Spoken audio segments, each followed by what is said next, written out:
Well, David, a point at Swindon must feel like a real marker of progress compared to last season's result against them. Yeah, I'm always mindful of taking isolated results, because I think you can manipulate them and do things with them in any way, shape or form, but yeah, I think it was a positive performance. We were the better team overall. We scored 2 good goals. The penalty's a penalty. We should have had another penalty, another Stonewall penalty for handball. But it's the performances. The performances have been good. We've got to keep them performances going. We're the second highest goal scorers in the league, I think. We've got one of the best defensive records. And I don't know what number, but it's in the top 10 somewhere. So we've just got to keep going and keep performing at our levels. And if we do, then we will win games of football, and we'll consistently win games of football.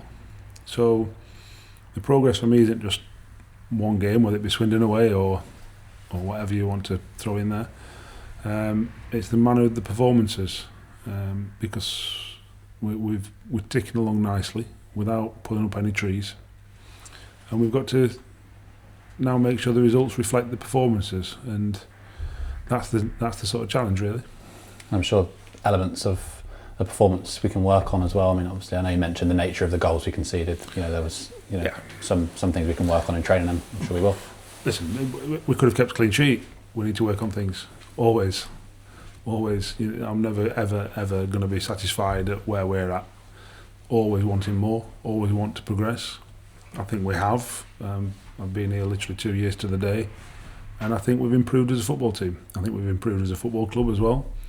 But my job, if you like, my department, that's not my department, but you get me, as head coach, you want to see progress on the pitch. And I think we play a better brand of football now. I think we are more likely to win games of football now. I think we are more likely to be successful now. And it's taken time. And let's be honest, we haven't done anything. We haven't achieved anything. Other than all the building blocks and the foundation, pieces that are in place.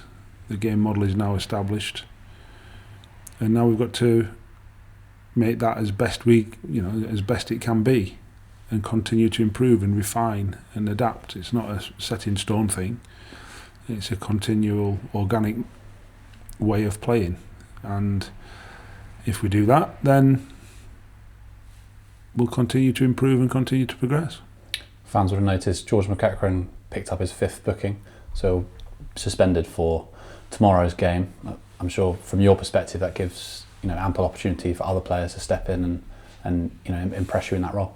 Yeah, look, we've got plenty of midfielders and plenty of good ones. We had Evan and Jamie Walker on the bench on last Saturday. They're 2 outstanding players. I've played every league game last year, for example. Jamie Walker got promoted out of this league last year.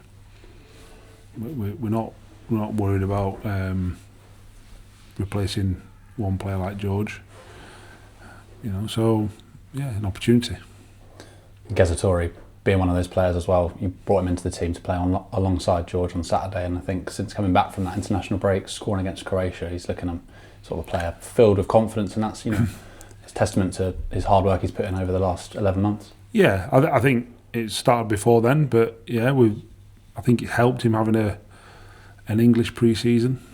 I think that's definitely helped him and building him up.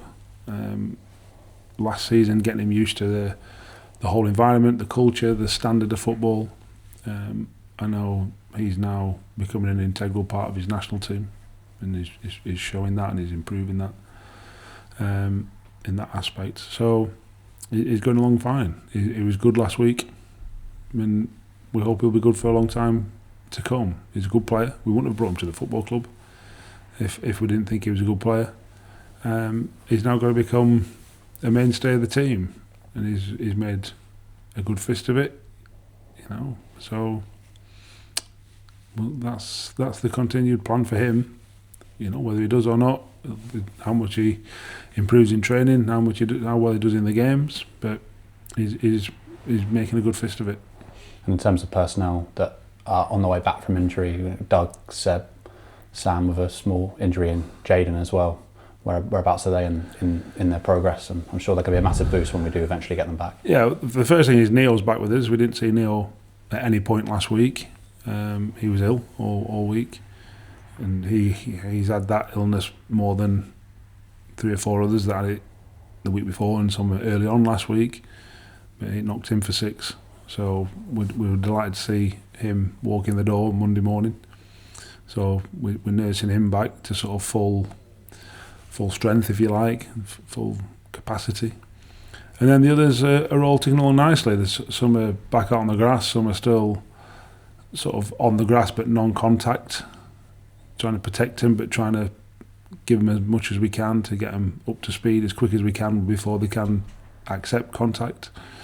And then there's some still inside. So they're all on that journey that's back to fitness. And as soon as they're back, it'll be welcome because we want every player fit. Tranmere next up for us tomorrow evening. They're a side that can't be taken lightly, can they? They're on a good run, 3 unbeaten. They've had some fantastic results this season. Yeah, definitely not. They're a good team. They're a much improved team from last year. I would say they play some good football. That they can go direct into Ironside or Jennings or whoever it might be up top, but they can play good football. They've got some good players, So you've got to be careful. You've got to be really careful. You've got to be on your game. They're one of them teams. If you're not on your game, they will hurt you. They're not to be underestimated, to use your words, in any way, shape or form, because as recent results have proven, they're a good team. So we know what we're in for.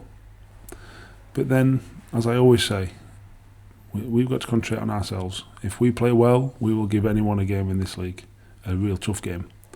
So that's the challenge. That is always the challenge. We're now at a stage where it's more about us than the opposition. And we have to make sure that our focus is performing to our ability and make the opposition worry about us. I don't want that to sound arrogant or anything like that. I think we've worked hard to put ourselves in that position. We fully respect Tranmere. We know exactly what's coming, and I'm sure they know exactly what's coming from us because we all do the work. We all understand what's coming. But we've got to make sure we perform well because that's our duty really. And if we do, then we'll hopefully have a good night. And lastly, it was announced yesterday our former manager, John Newman, sadly passed away aged 91. I'm sure, a historic former manager that many town fans were holding in high regard. That's another element, isn't it, going in tomorrow, that, we want to put in a performance that, hopefully he would have been proud of. Yeah, look, whenever a former manager, certainly who's held in such high regard as John is, we want to commemorate their passing with a performance reflective of his achievements while at this football club. And tomorrow night gives us the perfect opportunity to celebrate his life really and say this is part down onto him, because every former manager plays a part in that, because that's the history of this football club. It's steeped in history. I was talking to someone yesterday about the football club and how passionate the fans are, and the history and how together the town is. And I'm sure John would have known, because he had some good times here, how important it is. So hopefully we can do him proud tomorrow night. Brilliant. Thank you, David. Thank you.